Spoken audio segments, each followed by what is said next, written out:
We are using this, we know the government of President is repeating what I'm being doing. We know what is taking place now, and we never get done it. President is repeating what I'm being doing. There is no. Yes, Red Zone TV kwoli webale kubanga ogoberera omukutu ogwa Red Zone TV yonna gyosinzira okubanga gyotulabira kyokola kya mutawana nnyo kati naabo bembadde n'akakugambako ababaka bano ekibiina kibadde kyakamala okuyisa ekiwandiiko ekiraga nti bo kibeeganye era batandise dda n'okubanga bafuna abasika baabwe kati bwe twogerera bamaze okubanga bawambibwa era amawulire gazze nga gatulaga the Busiki County Member of Parliament Paul Akamba among the 3 accused of corruption charges has been re-arrested by alleged security personnel in plain clothes outside the anti-corruption court in Kampala shortly after the court had freed him on bail. Omubaka amanyiddwa nga Paul Akamba babadde bamaze okubanga bamuwa bail court ng'emutadde bwaba wakuwoza awozenga ava waka details ezo tugenda kujja twongera okubanga tuzikuwa wabula abasajja abavudde gye bavudde nga tebategerekese bali muleeya bamuliddewo ne bamuwamba bamutwalidde mu mmotoka eyo gy'olabye ekyemmanya katambi okalabi ngenda kuddamu nkakuwe maaso awo naye nga wano ku Red Zone TV njagala kubanga nkutegeeza nti bazzeemu okubeera nga bawambibwa era ebifaananyi ebyo nga bw'obiraba embeera ebadde ya bunkenke wali ku kooti etawuluza oba ewozesa abali b'enguzi kugambye bagenze okubeera nga basaba oba nga bateekayo application zaabwe okulaba nga bafuna bail babeere nga bawoza okuva ebweru. Busiki County MP Paul Akamba was re-arrested this afternoon and driven away as he left the anti-corruption court premises after being granted bail. His counterparts Sise Namuju Lwengo Woman MP and Yusuf Mutembule Bunyole East were denied bail. The trio was arrested on Monday over an alleged budget corruption scandal involving Parliament and the Finance Ministry officials.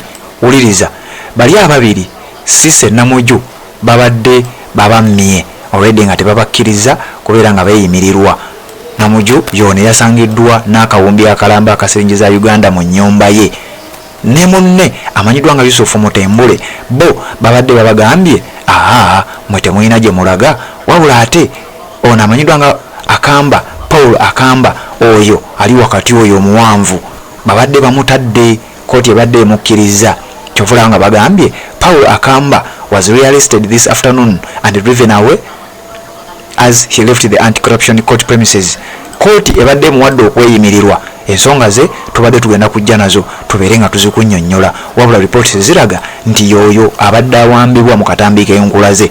Oli ku Redzone TV bw'oba tonaba kubanga osubscribinga nnyongera okujjukiza n'okukukuutira kirira wansi awo olaba ekigambo subscribe kikwateko kwata kade aka notification abeere nga tomisinga ate nsonga yonna ngenda kuddiramu nkuwa obutambi buno naye nga njagala okutegeeza nga obalaba awo abasatu.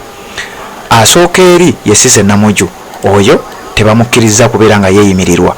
Then addako wakati awo ye Paul Akamba, oyo gwe babadde bawadde bail era nga bamutadde. Ono asemba eno ye Paul ye Yusuf Mutembule, oyo ow'Ebunyole. Kati oyo noono bano abali ebbali bombi kooti ebamye bail bagaanye okubeera nga beeyimirirwa. Kati ono owa wakati Paul Akamba kooti ebadde emutadde wabula wetwogerera ng'ate bazzeemu ne bamulyawo bawambye muwambe tebamukutte wabula bawambye muwambe nga yakafuluma ekizimbe kya kooti. Famire ebadde bamuyozaayoza nga olabye ebifaananyi wabula tasobodde kubanga yeeyongerayo bamuliddewo bamuwambye buwambi ne bamuteeka mu mmotoka eyo gy'olaba abasajja babadde muleeya nga bayina emmundu bayina n'ebikozesebwa ebirala era ebiringa emmundu bamukutte ne baba nga baddamu okuba nga ate bamutwala mu kifo ekitannaba kubeera nga kitegeerekeka. Oyo amanyiddwa nga Paul Akamba bamaze okuba nga baddamu okumukwata. Gwali ku Redzone TV kyenyinza okuba nga nkutegeeza ge mawulire agaliwo essaawa eno yennyini aliko. Genda mu comment section teekamu obubaka tubuulire woosinzira okuba nga ogoberera ensonga oziraba otya.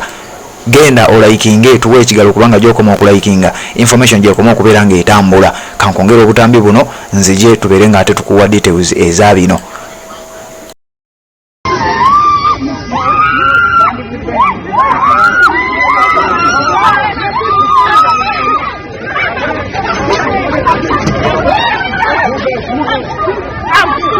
Are you pushing that?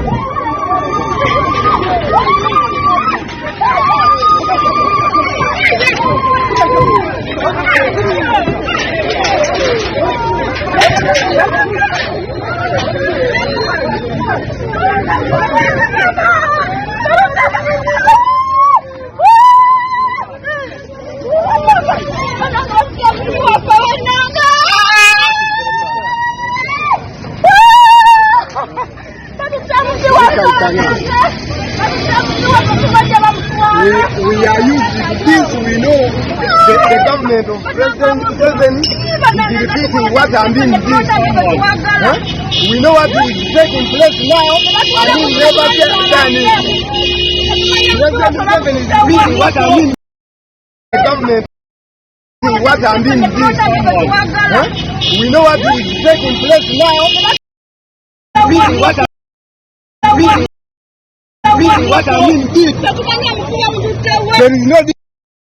Yes, embeera bwetyo bwebadde ku kooti emanyiddwa nga anti-corruption court nga batwala abantu oba nga batwala Paul Akamba gwe bawambye oluvannyuma lwa kooti okuba nga ebadde emutadde abasajja ne bajja ne bamulyawo tebamukkiriza na kutuukako waka era ekifo gy'atwaliddwa tekinaba kubanga kitegeerekeka. Bwe binaba bitegeerekese ojja kubanga obimanya. Redzone TV kwoli webale kubanga okyagoberera tuwuliziganye mu updates eziddako.